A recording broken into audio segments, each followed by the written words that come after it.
Hey friends, happy Juneteenth.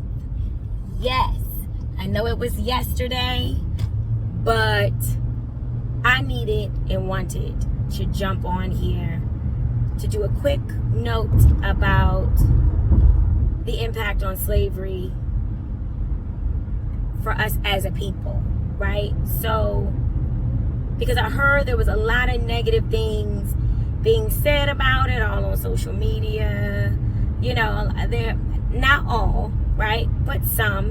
And I just want to kind of clarify that slavery, while it didn't happen to me directly, right? But it happened to my bloodline. And it does impact us today still. You know, there are certain things that were forced upon us that we are still, as a people, trying to break that generational cycle. Breaking generational, traumatic cycles sometimes takes generations, right? And so we're still working on that. And I want people to remember that Juneteenth is a reminder to keep working on it. One of the things that we need to break is us sticking together. Stop talking shit about each other and stop going against each other. There are a lot of other cultures and races that are able to work together, do things together, accomplish things together. We are one of the ones that can. And honestly, it started with slavery, right? Because the goal was to break up the black family. That weakened us because us as a whole, we're stronger together.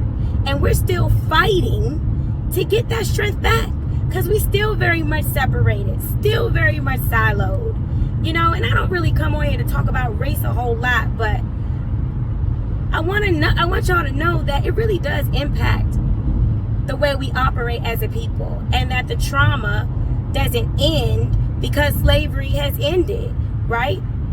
I don't know any black person in 2024 that doesn't have a story of how they have experienced racism some way, somehow.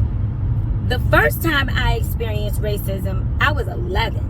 And I remember that shit like it was yesterday. So, even though it wasn't like, the most horrific story, but it's still super memorable. I was 11. I was in class, minding my business, and I had a white male teacher. We were changing classes at this time. I think I was in 7th grade. I was in 7th grade, and he was one of the 4 teachers that I had. And he sent me to the principal's office because he told me that I had on lipstick, that my lips were too pink. Now, y'all, I don't have no damn makeup on right now. You see my lips? My lips were too pink. He said I had to have on lipstick, and that was against the rules. Yeah, I went to private school, so yeah, it was against the rules. And I said to him, I don't have any lipstick on. These are my natural lips. I'm like rubbing them. Now, mind you, this is all in front of the class. I'm like rubbing them, and I'm like, what are you talking about? There's nothing on my lips.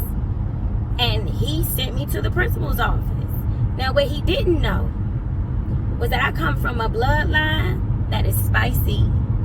So when I went to that principal's office and I called my mama to tell my mother what happened, let's just say I never had that problem again in that school, period. I did not experience it from an adult, I will say, period. I don't even remember. I didn't experience it with the kids either. With peers, it's usually, the adults. But that was my first time. That wasn't my only time. But I said all that to say, racism, while it is, something we are still getting over, Juneteenth is the day that we can, remember that and do better. So that's what I want us to do, right? So yes, Juneteenth is a celebration, and we should all celebrate it. All of us. Black, white, yellow, brown, red, orange, whatever color, whatever culture, whatever race you're from, we should all celebrate it. Just like we all celebrate 4th of July. Just like we all celebrate, for the most part, the major holidays in America. Wow. This is now an official major holiday. And we should celebrate it just like we celebrate the others. And if you don't, all that does is prove my point even more. This shit's still showing up. So, I hope y'all enjoyed y'all Juneteenth yesterday. And I hope you enjoy the next major holiday, which is what? 4th of July. And I don't want to hear no shit. Have a good day, guys.